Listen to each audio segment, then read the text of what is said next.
Hello everyone, welcome back to the channel. तो हम JEE mains की जो फाइनल शिफ्ट थी 1 फरवरी की इवनिंग शिफ्ट, उसका एनालिसिस करेंगे।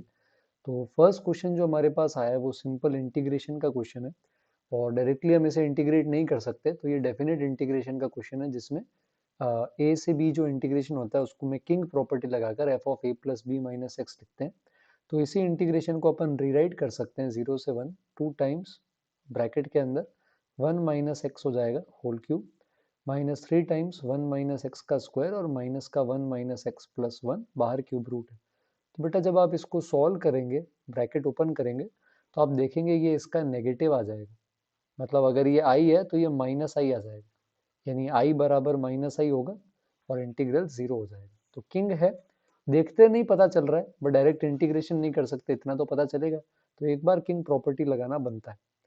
सेकेंड क्वेश्चन आ जाते हैं, है ना, ये भी 12th क्लास से है, प्रोबेबिलिटी का क्वेश्चन है। और अजय और विजय के ऑफिस जाने नहीं जाने की बात चल रही है। तो बोल रहे हैं कि अजय ऑफिस नहीं जाएगा, इसकी प्रोबेबिलिटी 1/5 है। और प्रोबेबिलिटी दैट अजय एंड विजय दोनों ऑफिस जा रहे हैं, इसकी 2/7 है। और ये इंडिपेंडेंट है। तो इंडिपेंडेंट के अंदर क्या होता है बेटा, दोनों की प्रोबेबिलिटीज क्या हो जाती है, मल्टीप्लाई हो जाती है। तो अजय के नहीं जाने की 1/5 है, तो जाने की 4/5 होगी, उसको यहाँ पे पुट कर देंगे, है ना। तो विजय के जाने की प्रोबेबिलिटी क्या आ जाएगी, 4/5 उधर जाएगा, 5/4 बन जाएगा, है ना। कट करेंगे तो ये 5/14 आ जाएगा। अब बोल रहा है probability that Ajay will go but Vijay will not go, मतलब अजय जा रहा है एंड विजय नहीं जा रहा है। क्योंकि इंडिपेंडेंट है तो इसे सेपरेट कर देंगे और अब अपन इनको मल्टीप्लाई कर सकते हैं। अजय के जाने की प्रोबेबिलिटी, विजय के जाने की 5/14 है, तो नहीं जाने की 9/14 हो जाएगी। अब इसे मल्टीप्लाई कर देंगे तो 36/70 आ जाएगा, जिसको 18/35 लिख सकते हैं। तो सिंपल क्वेश्चन है इंडिपेंडेंट इवेंट्स का, है ना, कम देखने को मिलता है ऐसा डायरेक्ट क्वेश्चन। थर्ड क्वेश्चन वापस इंटीग्रेशन का आ गया अपने पास, है ना। तो कहने के लिए लिमिट्स है पर एक तरह से इंडेफिनिटी है। तो cos x की पावर 4 है, तो cos x की पावर 4 को अपन क्या कर सकते हैं, cos स्क्वायर x का होल स्क्वायर लिख सकते हैं बेटा। cos स्क्वायर x जो है ये अपने पास होता है 1 + cos 2x और ये उसका होल स्क्वायर है। तो ये बन जाएगा 1 + cos² 2x +2 cos 2x, ऐसा है ना। और नीचे एक 2 आएगा यहाँ पे, तो नीचे 4 आ जाएगा। अब आप 1 का इंटीग्रेशन अलग से कर सकते हो, cos 2x का अलग से कर सकते हो। cos²2x का करना है तो उसको आप 1 + cos 4x/2 लिख के इसका भी कर सकते हो, फिर लास्ट में लिमिट लगा देंगे। तो सिंपल क्वेश्चन थे तीनों ही अभी तक जो अपन ने देखे। फोर्थ वाला रिलेशंस का सवाल है, तो ये भी सिंपल है। अभी ये इन्होंने इसमें ऑप्शन में रिफ्लेक्सिव पूछा है, एक दूसरे मेमोरी बेस में या इक्विवेलेंस था। तो मैं आपको तीनों बता देता हूँ इसमें, रिफ्लेक्सिव, सिमेट्रिक, ट्रांजिटिव। तो रिफ्लेक्सिव में अपन ए रिलेटेड टू ए चेक करते हैं फॉर ऑल ए। तो जरूरी तो नहीं है ना बेटा a² + a² 1 आ जाए, वो तो सिर्फ a बराबर ±1/√2 के लिए आएगा, तो ये रिफ्लेक्सिव नहीं है। और क्योंकि रिफ्लेक्सिव नहीं है तो ऑटोमेटिकली इक्विवेलेंस नहीं होगा, ठीक है। अच्छा, दूसरा वाला, अब इसमें a, b अगर c, d से रिलेटेड है तो उसके लिए रिलेशन दिया हुआ है। तो अब इसमें रिफ्लेक्सिव चेक करना है तो a, b को a, b के साथ चेक करोगे तो ऑफ कोर्स लेफ्ट साइड में a + b का सम राइट साइड में a + b के बराबर होगा, तो रिफ्लेक्सिव हो जाएगा। ट्रांजिटिव भी बोल सकते हैं, मान लो a, b रिलेटेड है c, d से, है ना। तो c, d भी a, b से रिलेटेड होगा, क्योंकि a + b अगर c + d के बराबर है तो c + d भी a + b के बराबर हो जाएगा ना। और इसी तरह मान लो A B, a, b related है c, d से, और c, d रिलेटेड है e, f से। तो ट्रांजिटिव के लिए a, b और e, f ये रिलेटेड होने चाहिए। तो ये भी हो जाएगा ना, a, b अगर c, d से रिलेटेड है तो दोनों का सम बराबर है। इसी तरह c, d, e, f से रिलेटेड है तो इनका सम भी बराबर है। अब अगर ऐड कर दे दोनों साइड तो ये कट हो जाएगा और a + b बराबर e + f, यानी a, b और e, f भी रिलेटेड है। तो रिलेशन 2 हमारा इक्विवेलेंस रिलेशन है। रिलेशन 1 ने रिफ्लेक्सिव में गड़बड़ कर दी, सिमेट्रिक हो जाएगा। ट्रांजिटिव होगा या नहीं ये आप मुझे कमेंट्स में बताएंगे, मैं बताऊंगा सही है या नहीं। क्वेश्चन नंबर 5 पे आते हैं अपन। 5 में मिरर इमेज निकालनी, सेम ऐसा क्वेश्चन पिछली शिफ्ट में भी था। तो ऑफ कोर्स अगर आपने पुरानी शिफ्ट देख के फिर आप गए हो आपके शिफ्ट में तो आपको फायदा मिला होगा बाकी बच्चों से। तो यहाँ पर हमारे पास एक पॉइंट है 3,4,9, है ना। और उसकी ये इमेज है जो हमें निकालनी है, अल्फा बीटा गामा। तो पहले इस लाइन पे जनरल पॉइंट लेके फुट निकाल देते हैं बेटा, तो इक्वल टू लैम्डा ले लेंगे। तो इस लाइन पे पॉइंट आ जाएगा 3λ+1, 2λ - 1 और λ+2, ऐसा, ठीक है। और अब ये वाला वेक्टर बना लेते हैं अपन सब्ट्रैक्ट करके, तो 3 लैम्डा माइनस 2, 2 लैम्डा माइनस 5 और लैम्डा माइनस 7, कुछ ऐसा बन जाएगा। अब क्योंकि ये परपेंडिकुलर होगा ये वेक्टर लाइन के, तो 3 2 1 के साथ इसका जो डॉट है 3 2 1 के साथ ये डॉट जीरो कर देंगे, तो ये बन जाएगा 9 lambda minus 6, 4 lambda minus 10 plus lambda minus 7 equal to 0, कुछ ऐसा। तो आई थिंक कैलकुलेशन सही रहेगी। तो 14 लैम्डा और माइनस में 23 आ रहा है, कैलकुलेशन एक बार प्लीज देख लेना। तो लैम्डा यहाँ पे रखेंगे तो फुट आ जाएगा। और इमेज कैसे निकालेंगे, इमेज और ऑब्जेक्ट का जो मिड पॉइंट होता है ये वाला, ये इमेज और ऑब्जेक्ट का जो मिड पॉइंट होगा ये किसके बराबर आ जाएगा अपने पास इसके केस के अंदर, जो हम यहाँ से फुट निकालेंगे ना, ये वाला जो हमने निकाला था फुट, ये इस फुट के बराबर आ जाएगा। फिर अल्फा बीटा गामा आ गया तो हम ये निकाल सकते हैं। ठीक है, तो कैलकुलेशन वाइज भले ही थोड़ा सा काम हो सकता है बट सिंपल क्वेश्चन। सिक्स पे आते हैं। सीक्वेंस सीरीज का अच्छा वेटेज रहा है इस बार, वेक्टर्स का भी अच्छा वेटेज रहा है, डेफिनेट इंटीग्रेशन और इंटीग्रेशन का भी अच्छा वेटेज रहा है। तो अल्फा बीटा इसके रूट्स हैं बेटा ना, तो अल्फा प्लस बीटा क्या हो जाएगा minus Q by P, alpha beta क्या हो जाएगा माइनस का आर बाई पी, और P Q R consecutive terms है जीपी के, तो पी क्यू आर को अपन ले लेते हैं A R capital A R square. अब अल्फा प्लस बीटा यहाँ एलसीएम ले लेंगे, तो alpha plus beta upon alpha beta, ये 3/4 आ जाएगा। अल्फा प्लस बीटा की जगह ये रख देंगे और अल्फा बीटा की जगह ये रख देंगे, तो यहाँ से क्यू बाय आर की वैल्यू आ जाएगी 3/4। क्यू बाय आर करेंगे तो 1 बाय कैपिटल आर आ जाएगा, यानी कैपिटल आर 4/3 आ जाएगा। तो ए 4a/3 16a/9 ये अपने टर्म्स हो गए। अब आप अल्फा माइनस बीटा का स्क्वायर निकालने के लिए alpha plus beta whole square में से 2 अल्फा बीटा हटा सकते हैं। तो अल्फा प्लस बीटा माइनस का क्यू बाई पी है, यानी माइनस का यहाँ पे डिवाइड करेंगे क्यू बाई पी, तो माइनस के 4/3 का स्क्वायर आ जाएगा। और अल्फा बीटा जो होगा वो माइनस का आर बाई पी है, इसको डिवाइड करेंगे तो माइनस का 4/3 आ जाएगा। फिर अपन यहाँ पर एलसीएम ले सकते हैं और 2 भी है यहाँ पर, उसका ध्यान रखते हुए, और फिर अपन उसको ऐड कर देंगे। ठीक है, तो आर बाई पी यहाँ पर आ जाएगा कुछ इस तरह से, है ना। और यहाँ स्क्वायरिंग है, अच्छा कैलकुलेशन एक बार वापस कर लेना, अल्फा प्लस बीटा यहाँ पे क्या आ रहा था माइनस का क्यू बाई पी 4/3 उसका स्क्वायर और 2 टाइम्स अल्फा बीटा हटा रहे थे, तो यहाँ एक बार एलसीएम थोड़ा ढंग से ले लेंगे, यहाँ थोड़ी मिस्टेक कर दी। तो इसको अपन यहाँ से सॉल्व कर सकते हैं, और सॉल्व करने के बाद फाइनल आंसर 80/9 आ जाएगा। तो कुछ वैसा ही इन्होंने भी यहाँ पे किया है। अच्छा अल्फा माइनस बीटा का स्क्वायर था, मैंने 2 अल्फा बीटा लिख दिया, ओके यहाँ पे गलती हो गई थी, तो ये अपन चेंज कर सकते हैं, 2 अल्फा बीटा नहीं, अल्फा माइनस बीटा का स्क्वायर है तो 4 अल्फा बीटा आएगा।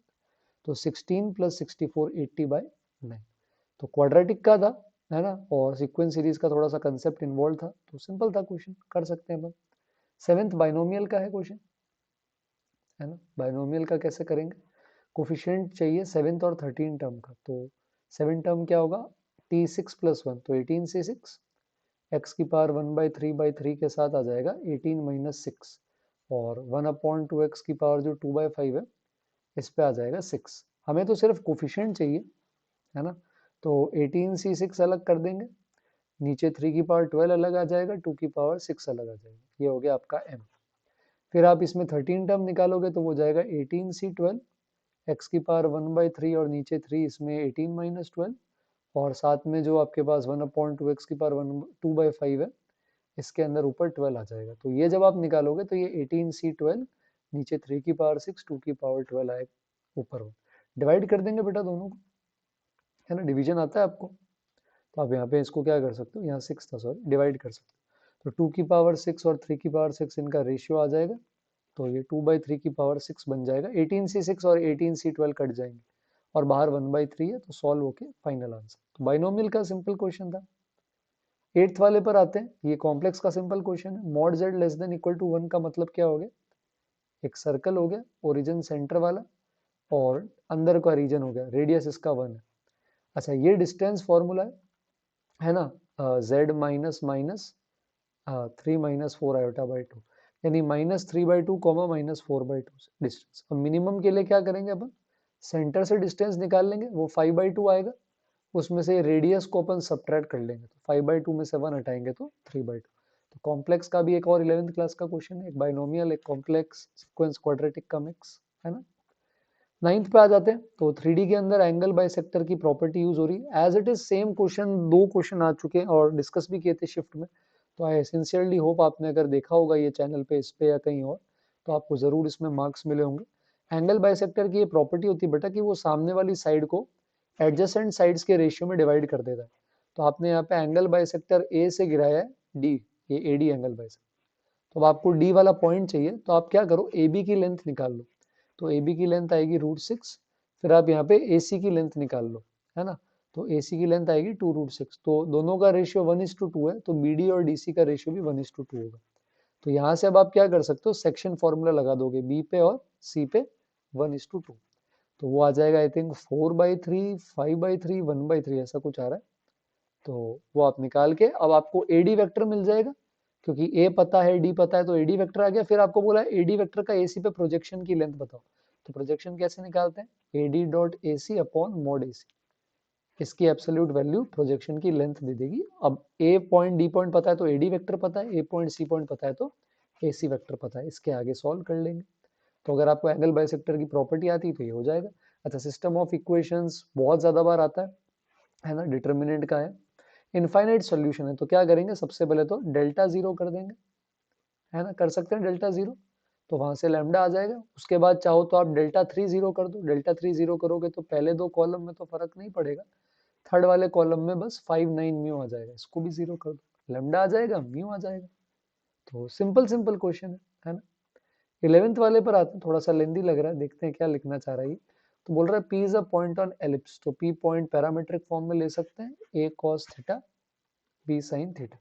फिर बोल रहा है line passing through P parallel to Y axis, तो ये एलिप्स है, यहाँ से एक लाइन बनाई है पी से पैरेलल टू वाई एक्सिस, जो इसको मीट कर रही है। अभी ये इसका ऑक्सिलरी सर्कल है बेटा, तो A cos theta B sine theta के लिए सर्कल पे जो पॉइंट आ रहा है क्यों, ये क्या हो जाएगा, A cos theta comma A sine theta, same side of X axis पर है, और पी है अपना 3 कॉस थीटा 2 साइन थीटा। अब आर एक पॉइंट है जो पी क्यू को 4:3 में डिवाइड कर रहा है, मतलब ये पी क्यू है, तो ये इसको 4:3 में डिवाइड कर रहा है। तो सेक्शन फॉर्मूला लगा सकते हैं, तो पी क्यू मैंने लिख दिए, अब आप सेक्शन फॉर्मूला लगाएंगे तो ये 3 कॉस थीटा आएगा, और क्यू जो है वो 12 sine theta plus 6 sine theta, 18 sine theta by 7 ऐसा कुछ आ रहा है। तो अब आपको लोकस चाहिए बेटा, तो इसको एच इसको के मानोगे, तो h/3 का होल स्क्वायर, है ना, प्लस y/18/7, 18/7 में 3 से छोटा होता है, तो हॉरिजॉन्टल एलिप्स आ रही है इसका लोकस। अब आपको आई थिंक इसकी एसेंट्रिसिटी पूछी है, तो 1 माइनस बी स्क्वायर अपॉन ए स्क्वायर, और फिर उसको सॉल्व कर देंगे तो आई थिंक डी ऑप्शन आ जाएगा। तो सिंपल क्वेश्चन है, बस पॉइंट लेना है। अच्छा, यहाँ पे कैलकुलेशन में मैंने गड़बड़ कर दी है क्या, नीचे क्या बन रहा था 49 और ऊपर 6 था, एक सेकंड कैलकुलेशन देख लूँ, पॉइंट गलत तो नहीं निकाला मैंने। तो अच्छा, यहाँ मैंने पॉइंट में गलती कर दी, एच तो वही आ रहा है 3 कॉस थीटा, के आ रहा है 18/7 साइन थीटा, तो सही तो किया यार, 18/7 है और एक 3 है। अच्छा, यहाँ नीचे 18/21 बनेगा, ओके मैंने डिवीजन में थोड़ा सा गड़बड़ कर दिया शायद यहाँ पे, तो 6/7 ऐसा वो ऊपर जाएगा, ठीक है। तो 18/21, हाँ 18/21 का स्क्वायर आएगा, तो उसको सब्ट्रैक्ट कर लिया इन्होंने, सही किया। आई थिंक पता नहीं कैलकुलेशन में शायद मिस्टेक होगी, ठीक है जो भी है। हाँ, आसान सवाल था, कोनिक का क्लास 11th। 12th पे आते हैं, 12th थोड़ा सा फंक्शन, लेबनिट्ज रूल, इंटीग्रेशन पर है, तो मैं इसको कैलकुलस का बोल देता हूँ, है ना। तो इसके अंदर क्या है अपने पास, कैपिटल एफ एक्स दिया हुआ है यहाँ पे, तो अपन क्या करते हैं, capital F of x square से पहले एफ एक्स बना लेते हैं, ठीक है। तो एक्स स्क्वायर को टी ले लेते हैं, तो ये बन जाएगा एफ ऑफ टी, फिर एक्स की पावर 4, एक्स स्क्वायर का स्क्वायर है तो टी स्क्वायर, और ये एक्स की पावर 5 है, तो x यहाँ पे √t आ रहा है, उसकी पावर 5, तो ये t की पावर 5/2 हो जाएगा। तो अगर अपन कैपिटल एफ एक्स लिखेंगे तो ये हो जाएगा एक्स स्क्वायर प्लस एक्स की पावर 5/2। अब डिफ्रेंशिएट कर दो बेटा, तो 2x प्लस 5/2 एक्स की पावर 3/2, राइट साइड में लेबनिट्ज रूल से आ जाएगा small x f x, small x से डिवाइड कर दो तो 2 प्लस 5/2 √x, ये एफ ऑफ एक्स आ जाएगा। अब हमें चाहिए f of r square into r square, तो यहाँ एक्स की जगह एक्स स्क्वायर रख देंगे तो ये बाहर आ जाएगा, तो ये बन जाएगा 2 प्लस 5r/2, और बाहर हमारे पास आर स्क्वायर। अब देखो बेटा, आपको 2r स्क्वायर का समेशन आता है, और आपको r square into r cube का भी समेशन आता है, तो सीक्वेंस सीरीज से अपन इसका समेशन कर सकते हैं। कैलकुलेशन एक बार आप दोबारा ट्राई कर लेना, ठीक है। इसके अंदर शायद नीचे एक आर आएगा जो मैंने उड़ा दिया है, है ना। कैलकुलेशन आज गड़बड़ करता जा रहा हूँ मैं, पता नहीं क्या हो गया। तो यहाँ पर एक्स स्क्वायर, एक मिनट सही लिखा है ना, क्या हो गया, एक्स स्क्वायर का स्क्वायर था। हाँ तो ये यहाँ इन्होंने गड़बड़ लिया, मैंने सही लिया भाई, क्या कर रहे हैं यहाँ एक्स स्क्वायर आना चाहिए। अब मेमोरी बेस्ड है यार, है ना, एग्जैक्ट डेटा तो नहीं हो पाता, तो हो जाता है इतना, तो कोई दिक्कत नहीं। 21 के अंदर लीनियर बन जाएगा, ठीक है, d x by d y, x by y एक तरफ ले आओ, बाकी 1 minus y square by y. तो अब यहाँ पे इंटीग्रेटिंग फैक्टर निकालेंगे, ई की पावर में इंटीग्रेशन माइनस 1 बाय वाई, तो माइनस का ln आएगा वाई, माइनस एडजस्ट करोगे तो ln के अंदर 1 बाय वाई ई की पावर से हटेगा, और इसको उधर भी भेज देंगे, 1 बाय वाई से मल्टीप्लाई करके अब आप इंटीग्रेट कर सकते। तो सिंपल सिंपल चीज़ें हैं, है ना, आई बिलीव अपन इनको आराम से सॉल्व कर सकते हैं। अब ये क्या लिख दिया भाई, यहाँ 1 प्लस एक्स, अच्छा मैंने इसमें गलत ले लिया क्या, नहीं सही लिया है, क्या हो गया है, यहाँ 1 प्लस एक्स को क्या इन्होंने टी लिया है, क्या किया है, 1 प्लस एक्स लेके कैसे सॉल्व कर लिया, अच्छा इन्होंने पूरा पी ऑफ एक्स बना दिया, ठीक है, मैंने यहाँ पे अलग से लिया था, उसमें कोई फर्क नहीं पड़ेगा, एंड में आंसर सेम आ जाएगा, ठीक है, चलो लीनियर बना के कर लेंगे ना। 22 पे आ जाते हैं, 22 में डायरेक्ट डिफरेंशिएशन करना है, तो इसका हो जाएगा 15 cos x की पावर 4 माइनस साइन एक्स, और साथ में आ जाएगा minus 15 cos square x into minus sine x, है ना। आपको पाई बाई 6 पुट करना है, तो वो मैं ट्रस्ट कर रहा हूँ, आपको पाई बाई 6 आप पुट कर सकते हो यहाँ पे। अच्छा इसके डिफरेंशिएशन के अंदर क्या करेंगे, ऊपर रूट एक्स प्लस 1 है, और इधर x square minus root x में से रूट एक्स कॉमन ले लेते हैं, तो ये बन जाएगा एक्स की पावर 3/2 माइनस 1, फैक्टराइज कर देंगे तो ये बन जाएगा एक्स प्लस रूट एक्स, ये मल्टीप्लाई, और इधर ए क्यूब माइनस बी क्यूब लगा देंगे तो रूट एक्स माइनस 1, और इधर आ जाएगा x plus root x plus 1, denominator से बेटा रूट एक्स कॉमन ले लो, तो वहाँ भी x plus root x plus 1 बनेगा, और ये पार्ट कैंसिल हो जाएगा, तो डायरेक्ट पूरा डिफरेंशिएट मत करो, इधर भी रूट एक्स से डिवाइड कर दो, तो root x plus 1 into root x minus 1, तो ये पूरा सिंप्लीफाई होकर एक्स माइनस 1 बचेगा, जिसका डिफरेंशिएशन मस्त हो जाएगा आराम से। ओके 23 पे आते हैं, डोमेन पूछा है, डोमेन के भी अपन ने रिवीजन सीरीज पे सवाल किए थे। रूट के अंदर जो चीज है वो क्या होती है बेटा अपने पास, greater than equal to 0, denominator होगा नॉट इक्वल टू 0, और लॉग के अंदर जो अपने पास दे रखा है ये भी क्या हो जाएगा, ग्रेटर देन 0, तो इसका इंटरसेक्शन, है ना, माइनस इन्फिनिटी से -5, 3 से इन्फिनिटी, फिर इसका माइनस इन्फिनिटी से क्लोज -5, क्लोज 5 से इन्फिनिटी, और इसका x not equal two plus -2, उसका सब कॉमन लेके डोमेन निकाला जाएगा।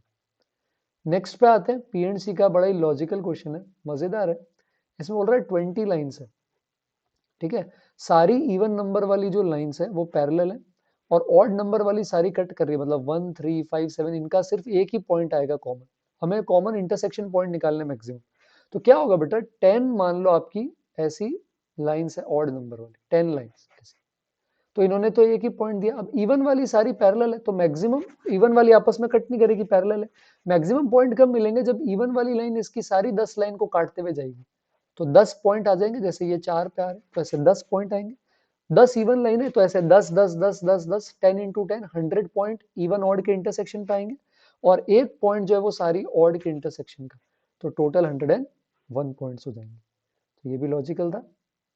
ओके नेक्स्ट वाले के अंदर सब्सटीट्यूशन यूज कर लेंगे, ट्रिग्नोमेट्रिक इक्वेशन है, 1 माइनस कॉस स्क्वायर एक्स लिख लेते हैं, है ना, तो यहाँ पे जैसे इन्होंने क्यूबिक बनाई है बन जाएगी, क्योंकि कॉस एक्स को टी लिया है तो टी हमें पता है -1 से 1, तो -1 से 1 में देखेंगे इसका रूट आ रहा है या नहीं, तो इसके लिए डिफरेंशिएशन कर देते हैं इसका। अब डिफरेंशिएशन अगर आप देखेंगे तो इसका a नेगेटिव और d भी नेगेटिव है, तो डेरिवेटिव ऑलवेज नेगेटिव आ रहा है f डैश टी, तो डिक्रीज करेगा, तो -1 पे और 1 पे वैल्यू निकाल लेते हैं, -1 पे पुट करते हैं ft में, ये आ जाएगा 4 -4 प्लस 4 प्लस 13 21, और 1 पे अगर अपन पुट करेंगे, सॉरी 4 प्लस 13 17, और 1 पे पुट करेंगे तो -4 -4 -1 प्लस 13 1, तो 17 7 डिक्रीज कर रहा है पर एक्सिस को कट नहीं कर रहा, तो नो सॉल्यूशन आ जाएगा, तो एओडी 7 आ जाएगी ट्रिग्नोमेट्री के, और साइन एक्स को ये कॉस एक्स को टी ले रहे हैं तो -1 से 1 में देखना है ग्राफ, है ना। अच्छा नेक्स्ट वाला वापस वही अपना डिफरेंशियल एक तरह से हो जाएगा, तो एफ डैश को d y by d x लिख लेते हैं, एफ एक्स को वाई लिख लेते हैं, तो अपन इंटीग्रेट कर लेंगे बेटा, डी वाई के नीचे अल्फा वाई प्लस 3 सामने डी एक्स, तो ये बन जाएगा अपने पास 1 by alpha l n alpha y plus 3 बराबर एक्स प्लस सी, ऐसा। तो अब अपन यहाँ से क्या करेंगे, y निकाल सकते हैं, तो y आ जाएगा, पहले अल्फा एक्स प्लस सी आएगा, फिर e की पावर में ले जाएंगे, तो e की पावर में अल्फा एक्स प्लस अल्फा सी को, अल्फा सी कांस्टेंट है तो इसको के e की पावर अल्फा एक्स लिख सकते हैं, फिर 3 इधर भेज देंगे और फिर अल्फा से डिवाइड कर देंगे, तो ये अपना y आ रहा है। अब f0 पे वैल्यू आ रही है 2 और इन्फिनिटी पे वैल्यू आ रही है 1 के बराबर। बात समझ रहे हो क्या आप मेरी? तो इसके केस के अंदर f0 पे 2 आ रहा है, तो f0 पे ऊपर क्या बचेगा, k -3 बाय अल्फा, ये हो गया 2, तो k की वैल्यू 2 अल्फा प्लस 3 आ गई, तो ये बन गया 2 अल्फा प्लस 3 e की power alpha x -3 by alpha. अब अगर अपन यहाँ पे x को माइनस इन्फिनिटी ले लें, तो e की पावर अगर अल्फा पॉजिटिव है तो माइनस इन्फिनिटी, e की पावर माइनस इन्फिनिटी खत्म हो जाएगा, अल्फा नेगेटिव हुआ तो इन्फिनिटी चला जाएगा, फिर तो पॉसिबल ही नहीं। तो अल्फा पॉजिटिव है तभी ये e की पावर माइनस इन्फिनिटी पूरा जीरो जाएगा, पीछे -3 बाय अल्फा बचेगा और जो कि 1 है, तो अल्फा की वैल्यू -3 आ रही है और मॉड 3 हो जाएगा। तो बेसिक लिमिट और इंटीग्रेशन का क्वेश्चन हो गया ये। 27 पे आते हैं, फिर से देखो सीक्वेंस एंड सीरीज कितने सारे आ रहे हैं, तो a1 a2 a3 an, ये AP में Sn सम ऑफ टर्म्स है, ठीक है, 10 टर्म्स का सम दे रखा है, तो 10/2 2a प्लस 90, ये 390 आ रहा है, तो यहाँ से बेटा सॉल्व करेंगे तो 2a प्लस 90 विल बी 78।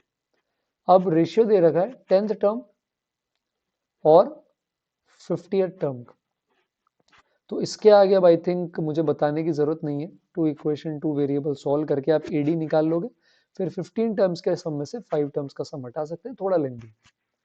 तो ये था। अच्छा, एक और पीडीएफ अपने पास देख लेते हैं, उसमें कुछ एक्स्ट्रा क्वेश्चन है क्या। तो ये तो क्वाड्रेटिक वाला है, मिरर इमेज हमने देख लिया, domain, roots, infinite solution, probability वाला भी देख लिया है, इंटीग्रेशन, बाइनोमियल, कॉम्प्लेक्स नंबर वाला देख लिया, एंगल बाइसेक्टर बता रखा है, पहले आया था। अच्छा, इनफाइनाइट सॉल्यूशन का इन्होंने 2 बार लिख दिया, पता नहीं मेमोरी बेस्ड है, एक बार आया या 2 बार।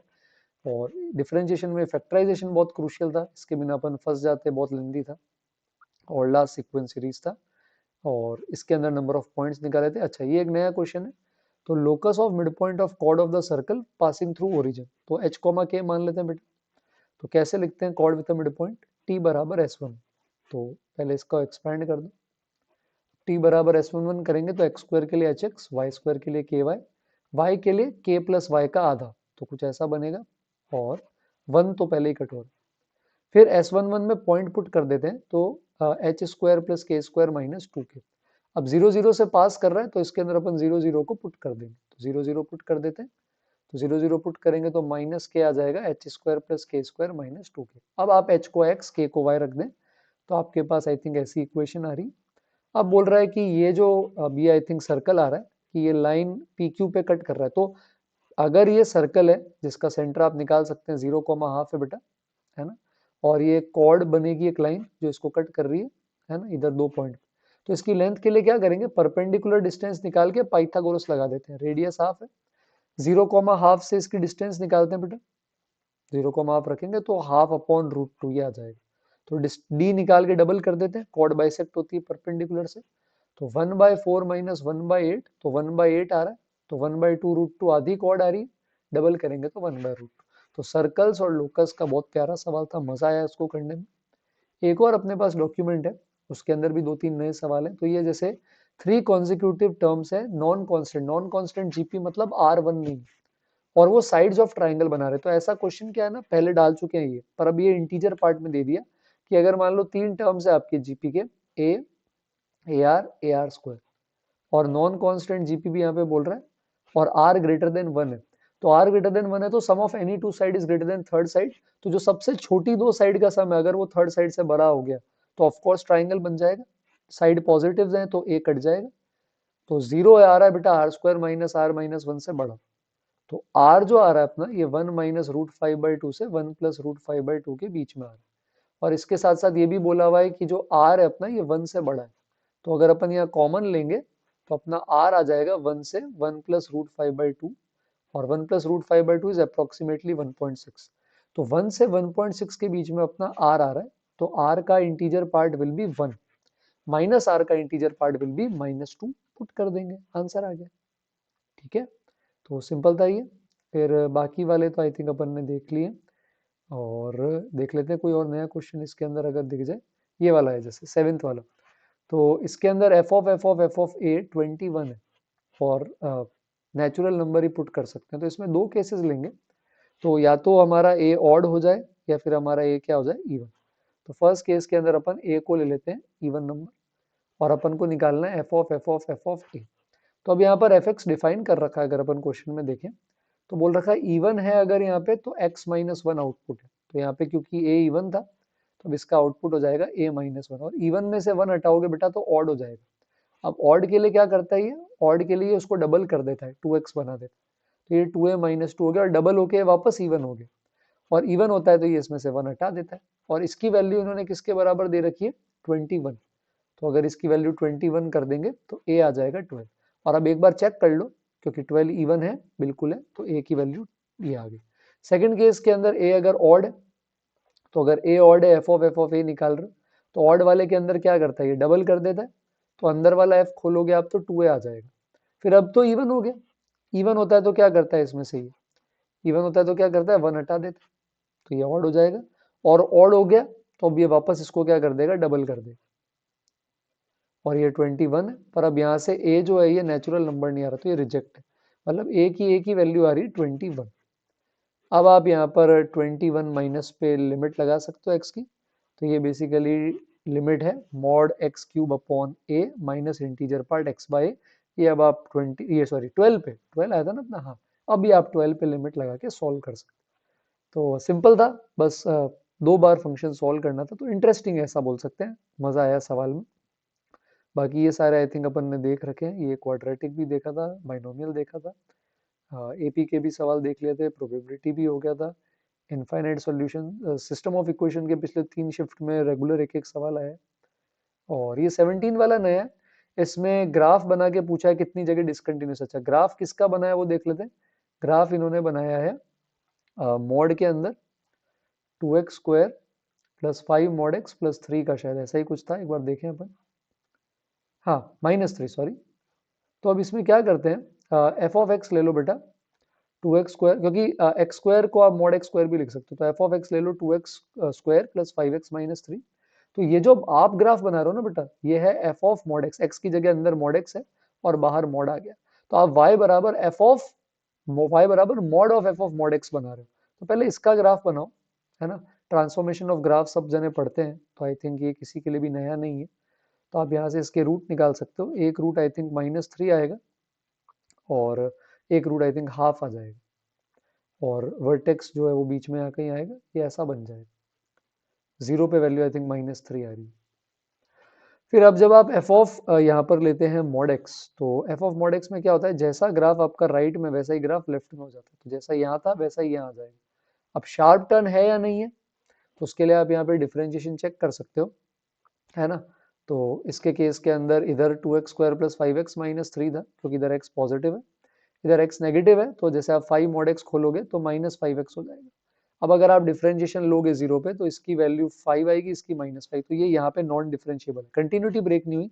पूरे का मॉड ले लेंगे बेटा तो यही पार्ट ऊपर चला जाएगा ऐसा नीचे से हट के, तो इधर शार्प टर्न, इधर शार्प टर्न, इधर sharp turn, 3 sharp turn her जगह कंटिन्यूस, तो 3 पॉइंट्स आएंगे नॉन डिफरेंशिएबिलिटी के।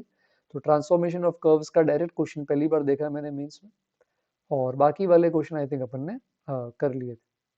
ओके, तो आई होप जो हमने मेंस के पीवाई क्यूज की जो सीरीज रखी उससे आपको, सॉरी मेमोरी बेस्ड क्वेश्चन की सीरीज रखी, इससे बेनिफिट मिला होगा। तो जल्दी नई सीरीज स्टार्ट करेंगे, एक पोल कंडक्ट किया था कम्युनिटी पे, जिसमें देखा था किस क्लास में कितने बच्चे हैं। अगर आपने वोटिंग नहीं करी तो चैनल पे जाके वोटिंग करें, चैनल सब्सक्राइब करें, वीडियो लाइक शेयर कर सकते हैं। मेन आइडिया में ये लेना चाहता था कि नेक्स्ट वीडियो या नेक्स्ट सीरीज अपन किस पे रख सकते हैं, क्योंकि अभी बोर्ड्स भी आ रहे हैं, तो हो सकता है थोड़ा सा बोर्ड्स ओरिएंटेड हो, लेकिन मुझे ये भी पता है कि एडवांस आ रहा है। तो मैं कुछ यूट्यूब शॉर्ट्स अब आगे आने वाले कुछ दिन में शेयर करूंगा, जिनके अंदर मोस्ट प्रोबेबली एडवांस के टफ क्वेश्चंस को सॉल्व करने की ट्रिक होगी, जिनको हम 1 मिनट के अंदर अंदर सॉल्व कर सकते हैं।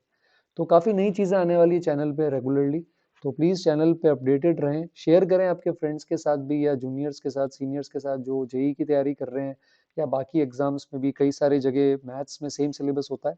और चैनल पे बने रहें, पढ़ाई करते रहें, और कोई क्वेरी आपकी तो कमेंट में पोस्ट करें, वापस कनेक्ट करेंगे बहुत जल्दी। Thank you everyone for joining.